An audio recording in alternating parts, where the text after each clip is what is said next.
నమస్తే welcome to four sides TV. Kakinada YSRCP parliament అభ్యర్థిగా పోటీ చేస్తున్న చలమలశెట్టి సునీల్ ప్రచారంలో దూసుకుపోతున్నారు. కాకినాడ పార్లమెంటు పరిధిలో రాబోయే 5 సంవత్సరాలలో చేయబోయే కార్యక్రమాలను 4 అంశాలతో కూడిన మేనిఫెస్టో తయారు చేశారు. 400 గ్రామాలను దత్తత తీసుకుని గ్రామానికి ₹1,00,00,000 అభివృద్ధి పనులు చేపడతారని, యువతీ యువకులకు శిక్షణ కేంద్రాలను ఏర్పాటు చేసి ఉపాధి కల్పిస్తారని, పరిశ్రమలను తీసుకువచ్చి ఉద్యోగ అవకాశాలు కల్పిస్తానని చెప్పారు. ఇక ఇదే అంశానికి సంబంధించిన మరింత సమాచారం మా కాకినాడ ప్రతినిధి శ్రీనివాస్ అందిస్తారు. వైఎస్ఆర్సీపీ ఎంపీ అభ్యర్థిగా చలమలశెట్టి సునీల్ ప్రచారంలో ముందుకు దూసుకుపోతున్నారు. అసలు ఈ ఎంపీగా పోటీ చేస్తున్న సునీల్ గారికి ప్రజల్లో ఎలాంటి స్పందన ఉంది, అలా ఈయన ఎంపీగా నగ్గిన తర్వాత కాకినాడ పార్లమెంట్ని ఏ విధంగా అభివృద్ధి చేస్తారనే దాన్ని గురించి తెలుసుకుందాం. సార్ చెప్పండి, మీరు ఎంపీ అభ్యర్థిగా పోటీ చేస్తున్నారు, ఇక్కడ ఏ సమస్యలను గుర్తించారు, అలాగే మీరు నగ్గిన తర్వాత ప్రజలకి ఎలాంటి సేవలు అందించబోతున్నారు? ముఖ్యంగా కాకినాడ పార్లమెంట్ వైఎస్ఆర్ కాంగ్రెస్ పార్టీ అభ్యర్థిగా గత 75 రోజులుగా విస్తృతంగా ప్రచారం చేయడం జరుగుతుంది. ఈ ప్రచారంలో ముఖ్యంగా మై విజన్ ఫర్ కాకినాడ మీద నాకున్న అవగాహనతో నా ఆలోచనలను ప్రజల్లోకి తీసుకుని వెళ్ళటం, ఎందుకు కాకినాడ ప్రజలు ఓటర్ మహాశయులు నాకు ఓటేయాలని కూడా వాళ్ళ ముందుకు తీసుకెళ్ళడం జరిగింది. ప్రధానంగా కాకినాడ ప్రాంతాన్ని అంతా కూడా పూర్తి స్థాయిలో అవగాహన ఉన్న వ్యక్తిగా నేను నా మేనిఫెస్టోని రూపొందించి ఒక 4 ప్రధానమైన అంశాలతో ప్రజల ముందుకు వెళ్ళడం జరిగింది. ఈ అంశాల ద్వారా నేను ఇవాళ ఇచ్చిన హామీల్ని రాబోయే 5 సంవత్సరాలు నేను ఎంపీగా నిర్వర్తిస్తానని చెప్పి కూడా ప్రజలకు చెప్పడం జరిగింది. ముఖ్యంగా ఈ 4 అంశాలు ఏంటంటే, కాకినాడ పార్లమెంటు పరిధిలో ఉన్న 400 గ్రామాలని దత్తత తీసుకుని గ్రామానికి ₹1,00,00,000 నిధులతో రాబోయే 5 సంవత్సరాల్లో 400 కోట్లతో అభివృద్ధి చేస్తానని చెప్పి కూడా హామీ ఇవ్వడం జరిగింది. అలాగే ఇక్కడ యువతీ యువకుల్ని ఉద్దేశించి రాబోయే 5 ఏళ్ళు కూడా ప్రతి సంవత్సరం, అంటే రాబోయే రోజుల్లో ఒక శిక్షణా కేంద్రాన్ని ఏర్పాటు చేసి ఇక్కడున్న యువతీ యువకులకి ట్రైనింగ్ ఇప్పించి, అంటే ప్రత్యేకమైన శిక్షణ ఇప్పించి దాని ద్వారా ప్రతి సంవత్సరం 5-6 వేల మందికి ఉద్యోగ అవకాశాలు కల్పించే విధంగా కూడా ఒక ప్రణాళికను రూపొందించడం జరిగింది. అది కూడా ప్రజలకు తీసుకెళ్ళి యువతను ఉద్దేశించి కూడా చెప్పడం జరిగింది.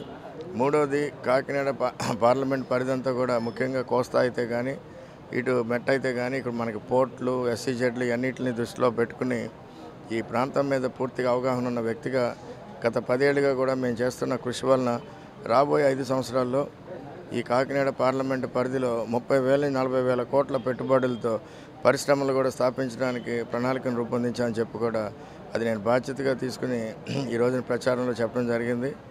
అలాగే 4వది, ఇక్కడున్న తెలివైన యువతీ యువకుల్ని వాళ్ళ ఐడియాల్లో, వాళ్ళ తెలివితేటలతో నా దగ్గరికి తీసుకొచ్చే బిజినెస్ ప్లాన్లో కానీ, చిన్న చిన్న ఐడియాల్లో కానీ పూర్తి స్థాయి సహాయ సహకారాలు అందించి వాళ్ళ ఐడియాస్లో పెట్టుబడి పెట్టి రాబోయే 5 సంవత్సరాల్లో వాళ్ళ ద్వారా చిన్న తరహా, మధ్య తరహా పరిశ్రమలను స్థాపించే విధంగా కాకినాడ పార్లమెంటు పరిధిలో ఒక స్టార్టప్ ఫండ్, ఒక 100 కోట్లతో స్టార్టప్ ఫండ్ను కూడా ఇక్కడ సెటప్ చేసి ఆ విధంగా కూడా ఉద్యోగ అవకాశాలు కానీ ఈ ప్రాంతాన్ని అభివృద్ధి చేసే ఆలోచనలతో కూడా ఈ రోజున ప్రజల ముందుకు వెళ్తున్న పరిస్థితులు మాయి.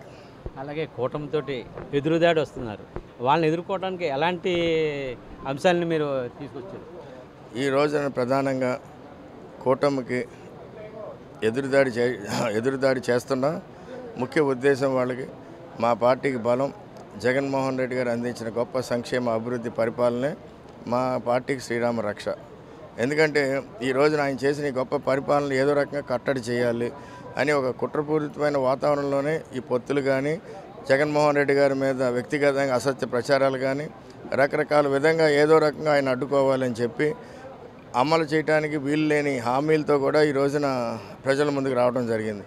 ఎందుకంటే ముఖ్యంగా మీ అందరికీ తెలుసు, ఈ రోజున ఈ రాష్ట్ర ప్రజలు చాలా చైతన్యవంతమైన వాళ్ళందరూ కూడా అన్ని విషయాల్ని కూడా పూర్తి స్థాయిలో గమనిస్తూనే ఉన్నారు.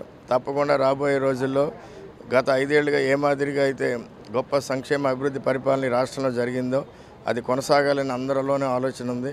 ఆ ఆలోచనలకు అనుగుణంగానే రాబోయే రోజుల్లో వైఎస్ఆర్ కాంగ్రెస్ పార్టీ, పేదల పార్టీ, జగన్మోహన్ రెడ్డి గారు మళ్ళీ ముఖ్యమంత్రిగా కొనసాగాలి అనే ఆలోచనతోనే ప్రతి ఒక్కరూ ఉన్నారు.